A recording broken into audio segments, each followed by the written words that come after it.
Got a quick product introduction video here.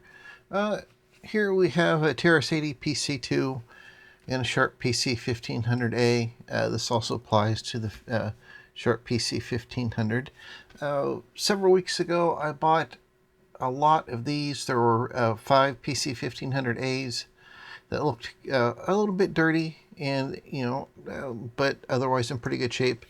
And I got them and some of them were missing covers, but interestingly, they had belonged to the 203rd Air Refueling Squadron out of Hawaii.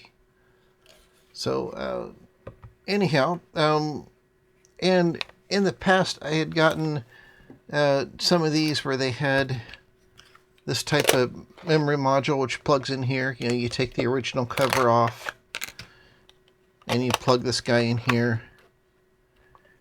Then there's a little filler that goes in here.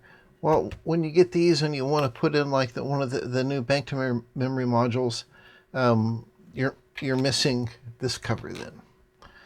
So this is a replacement for that.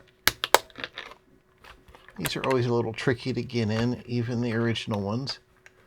I find if I kind of drop it down in there from one side,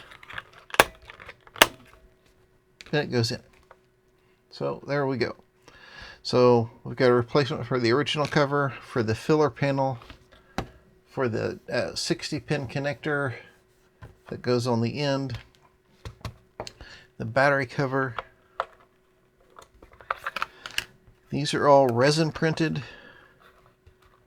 Oops.